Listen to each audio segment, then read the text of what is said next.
Thea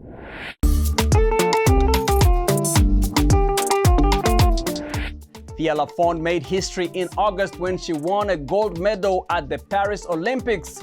The women's triple jump winner secured the first ever gold medal for the Caribbean nation of Dominica. VOA's Muqbil Yabarow sat down with LaFond, who spoke about her background and her journey to the Paris Olympics. I actually immigrated to America pretty early with my family. So I left the island when I was 5. We'd go back in the summers just to ensure that I never forgot where I came from, according to my mother. But the love for track and field and this talent in triple jump wasn't discovered till I was much older, in my teenage years in high school. And it was all because my friends talked me into joining the track team. My entire introduction to track and field happened my freshman year in high school. Before that, I was a dancer. Shout out to my parents for really just constantly instilling a sense of nationality and national pride and heritage pride. In Dominica, it wasn't a question. When I found out that there was an opportunity for me to compete at the youth level, I was like, oh, I can compete for Dominica? Yeah. That was it.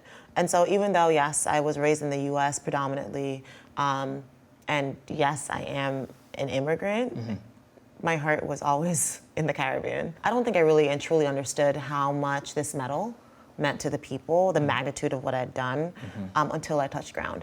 It was essentially like Carnival. Yeah. Literally. Once I landed, like literally. And for a small nation, my island can be very easily divided via politics.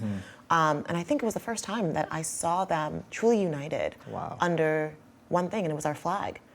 I've never seen so many flags flown on an island in my life. I have never seen all ages in the streets. We did a motorcade through half the country, and we're a tropical island, and as per usual, it started to rain. And I was like, oh man, well, you know, maybe the next villages that we drive through, maybe they won't be on the street as much. It's okay, like I understand they have little ones. Everyone was outside. They went inside, they got umbrellas, and they came back out, and they were ready, all ages. Screaming, crying. I have never seen, in the most beautiful way, I've never seen so many grown men cry. Tears of joy, though. Pure. And just pride. And I think that just made it so worth it. People, if you know my story, know that Dominica actually does not have a track at the moment.